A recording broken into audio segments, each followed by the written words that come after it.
Welcome back to Royal Vault UK, where we uncover the hidden stories, rivalries, and untold secrets behind the British crown.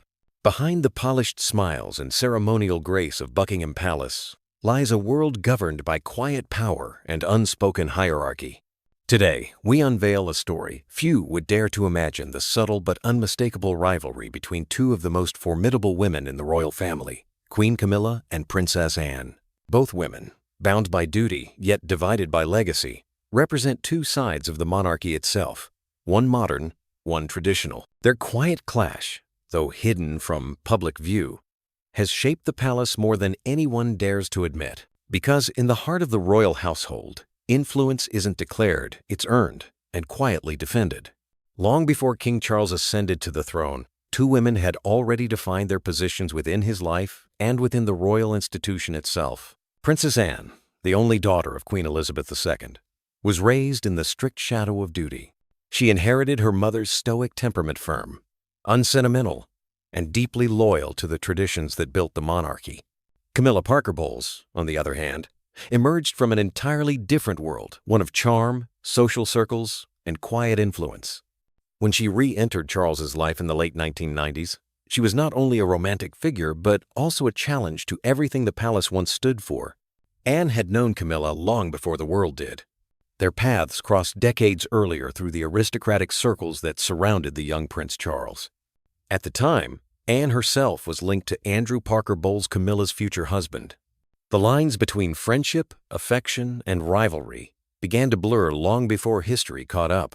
When the scandal of Charles and Camilla's affair became public, Anne, the embodiment of royal discretion, quietly stepped back but never forgot. To her, the idea that Camilla might one day stand beside her brother as queen consort seemed almost unthinkable. Years passed.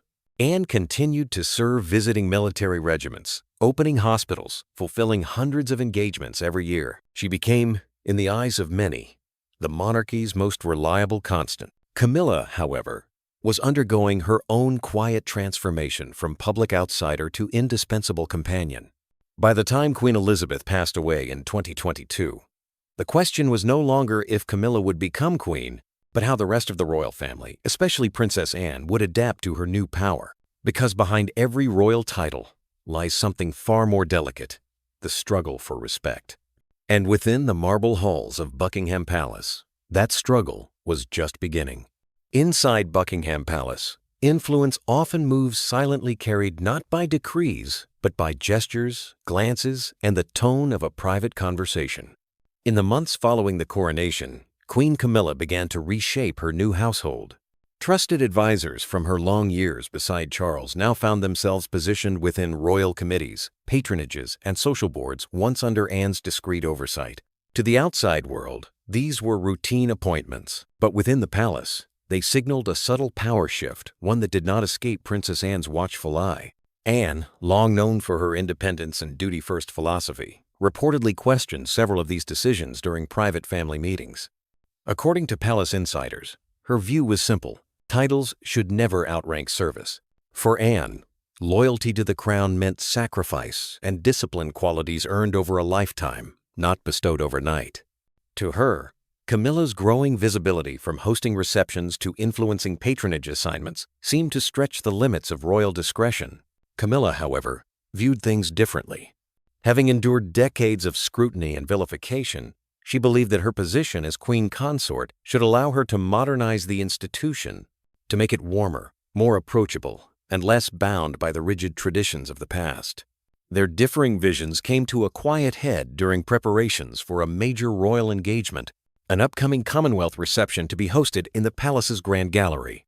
Reports suggested that Princess Anne had been overseeing the event's planning since Queen Elizabeth's final years, but Queen Camilla, now taking on more ceremonial responsibilities, requested to co-chair the reception, a symbolic gesture that, in Anne's eyes, blurred lines of hierarchy. What followed was not a public argument. There never is one in Buckingham Palace. Instead, there was silence, a silence filled with meaning.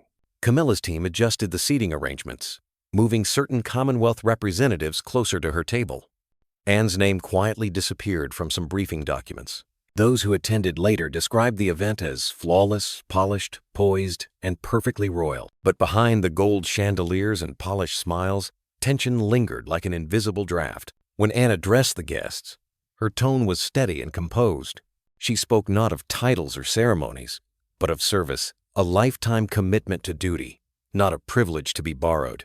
Camilla, seated nearby, smiled graciously, but those who observed her closely saw her expression tighten just slightly. It was the kind of moment that defines royal life.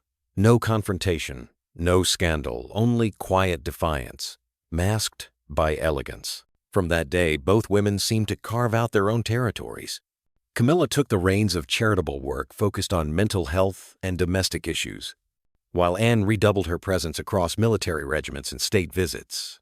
There was no open conflict, but every engagement, every appearance became an unspoken reminder that in the monarchy, power is not proclaimed, it is measured by presence.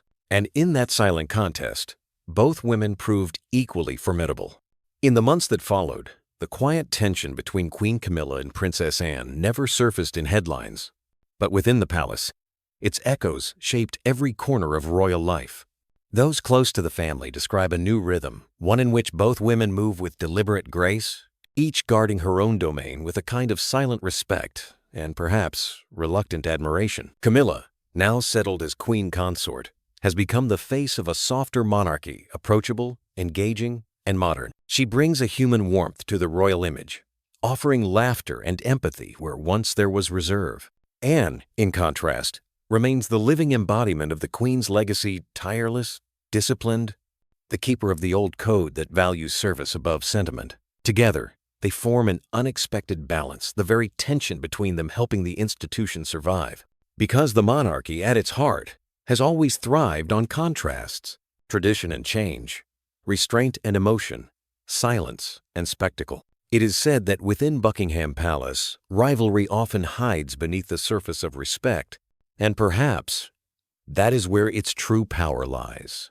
Anne may never fully approve of Camilla's modern approach, just as Camilla may never share Anne's iron sense of duty. But in their own ways, both women serve the same purpose to keep the crown relevant, respected, and human. For a monarchy that has weathered centuries of storms, this quiet duel of philosophies may be less a conflict and more a necessary conversation between the past and the present. Because in the story of the British monarchy, the throne is not sustained by bloodlines alone. It endures through the people who defend its meaning, whether through tradition or transformation. And in that delicate balance, both Camilla and Anne have already secured their place in royal history. In the end, the story of Queen Camilla and Princess Anne is not one of open war, but of two women bound by the same crown, walking along parallel paths inside the same palace. They will never be allies in the truest sense, yet their coexistence, poised between rivalry and respect, defines the modern face of the monarchy. Through Anne, we see the endurance of a sacred duty, a reminder of what the crown once meant. Through Camilla, we witness reinvention, the acceptance that even the oldest traditions must bend to time. Perhaps the true strength of the British monarchy does not lie in unity, but in its ability to survive its own contradictions, because inside Buckingham Palace, power is never loud. It whispers through generations, passes through hands and hearts, and survives through those who quietly protect it in their own way. And so, behind every royal title and every public smile, there are stories of love, of loss, of rivalry, and resilience. Stories that shape not only a family, but a nation's faith in something greater than any individual crown. If you've enjoyed this story, remember to like, share, and subscribe to Royal Vault UK, your window into the secrets, symbols, and silent battles that define the British monarchy.